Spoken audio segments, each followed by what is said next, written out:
धन्यवाद संचालक महोदय, जिन्होंने हमारे लिए और हमारे बारे में सारी बातें बताई। सबसे पहले जो हमारा आर्य सम्मेलन, जो जनपदीय आर्य सम्मेलन जो चल रहा है, इसमें जो हमारे योग आचार्य द्वारा मंचासन, जिनके मुखार बिंदु से आप सभी सुन रहे हैं, ऐसे हमारे लाखन सिंह आर्य जी और जो बाहर से आए हुए सभी ब्रह्मचारी, पूरन सिंह जी और भीमा आर्या जी और हमारे गुरु जी और सभी आर्य समाज के जिन्होंने ये कार्यक्रम कराया है, मैं उनको बधाई देता हूँ। क्योंकि आर्य समाज वो समाज है, हमारी हिंदू संस्कृति को, अगर हमारी संस्कृति अगर जीवित है तो सारे आर्य समाज के हमारे गुरुओं की वजह से जीवित है। हमारे यहाँ जब हमारा देश आजाद हुआ था, उस समय आजादी में देश का जब बंटवारा हुआ था, बंटवारे में गांधी जी चाहते थे कि हमारे देश में जो आज पाकिस्तान का जो टुकड़ा है, अफगानिस्तान का टुकड़ा है, ये सारे हमारे देश के अंग हैं। अगर हमारे आर्य समाज के जिन्होंने हमारे जीवन में जहाँ भी आर्य समाज के जो कार्यक्रम होते हैं, यज्ञ होते हैं, ये यज्ञ कोई एक मामूली किसी का यज्ञ नहीं है, ये पूरे भारतवर्ष का, पूरे ब्रह्मांड का यज्ञ होता है, जिससे पूरी भूमि पवित्र होती है और पूरा समाज उससे उज्जवल होता है। आर्य समाज के द्वारा विभिन्न, अभी जो भजन सुनाया था,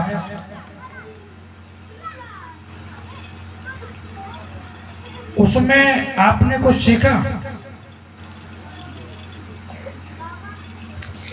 पूरे जीवन के बारे में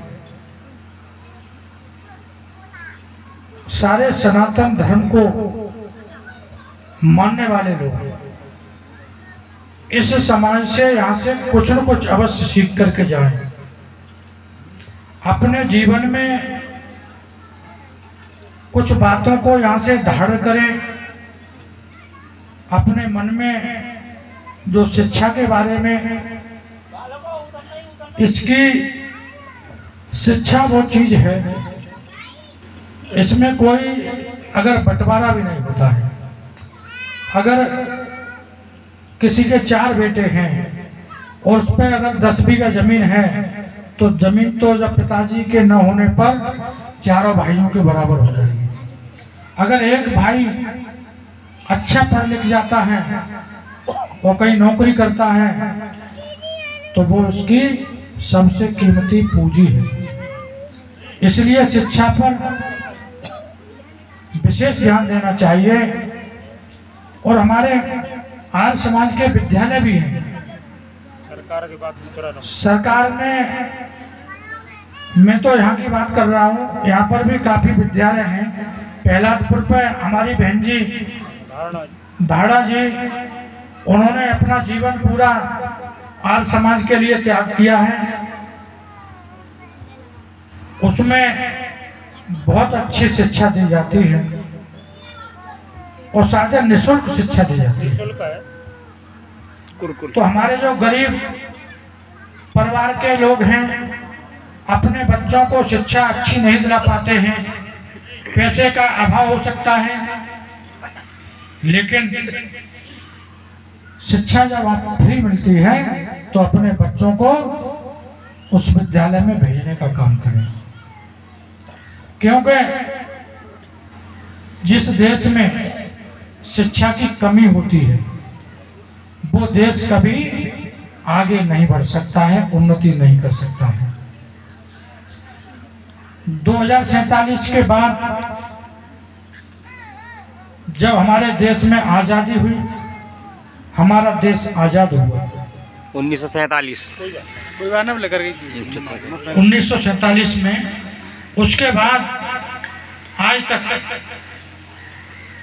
हमारे देश के प्रधानमंत्री आदरणीय नरेंद्र मोदी जी के नेतृत्व में 2014 से पहले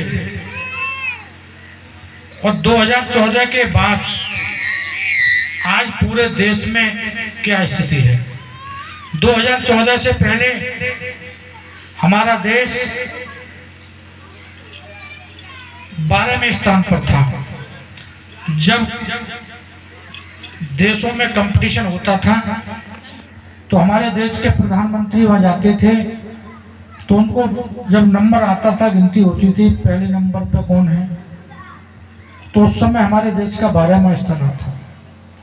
आज हमारा देश तीसरे नंबर की अर्थव्यवस्था देने का काम कर रहा है। आज हमारे देश में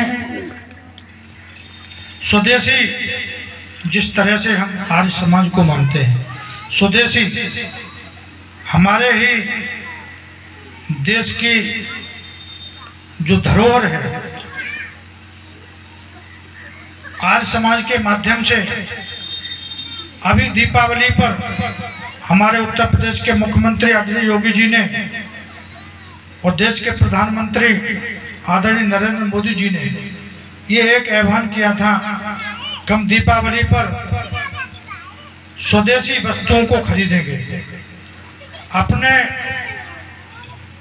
ही जनपद के बने हुए प्रोडक्ट, चाहे जो दीपक थे मिट्टी के दीपक खरीदे, कपड़े हम खरीदते हैं, कपड़ा भी हमारे यहाँ गंडोलवारा में मिल है, वहाँ बनता है, खादी भंडार का बनता है। अगर हम ये एक प्रण ले लें कि हम स्वदेशी वस्तु को खरीदेंगे और इससे आने वाले 2047 का विजन डॉक्यूमेंट जो हमारे देश के प्रधानमंत्री का सपना है कि 2047 तक भारत एक विश्व गुरु बने। भारत सोने की चिड़िया था और सोने की चिड़िया आज भी है। जब हम विदेशी चीजों को भूल जाएंगे, आज हमारे देश में जो गरीब नौजवान किसान, उनका भी एक सपना होता है।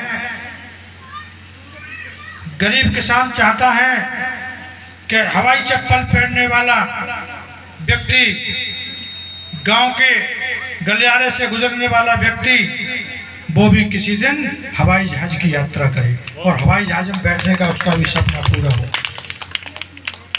आज पूरे देश में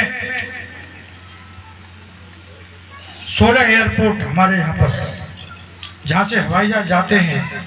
जो हम लोग रात में सोते थे, हमारे गुरुजी बैठे हैं, जब रात में सोते थे चारपाई पर तो ऊपर से चिलगाड़ी जाती देखते थे ये क्या जा रहा है। आज हम चाहते हैं, हमारे देश के प्रधानमंत्री चाहते हैं, उत्तर प्रदेश के मुख्यमंत्री चाहते हैं, हर नौजवान, हर गांव गरीब किसान का बेटा हवाई जहाज चप्पल पहनने वाला हवाई जहाज की यात्रा करे, उनका भी सपना पूरा हो। आज सभी ने मुझे इस अवसर पर बोलने का जो मौका दिया है, मैं सभी अपने योग आचार्य उनको मैं बधाई देता हूं।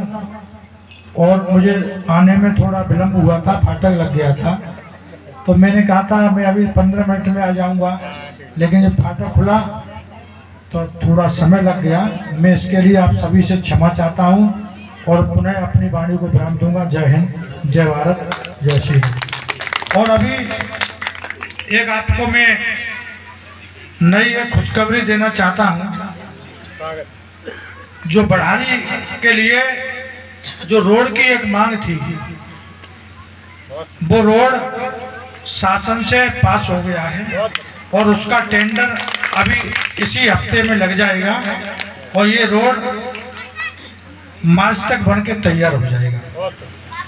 जो कि ये हम इधर से गांव के लिए घूम के जाते थे, उधर पल्ली बढ़ाई से जाते थे, तो शादी आदि के लिए बस भी नहीं आ पाती थी।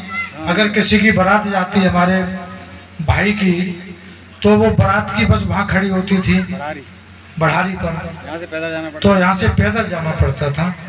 और ये भी समस्या का समाधान ये होली तक हो जाएगा, 31 मार्च तक बनके तैयार हो जाएगा।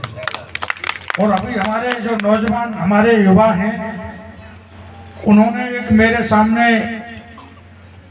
प्रश्न रखा था कि विधायक जी कि बढ़ारी की पहचान के लिए एक महारानी अवंतीबाई लोधी के नाम से एक गेट बन जाए गांव पर, तो वो भी उसका भी टेंडर हो गया है।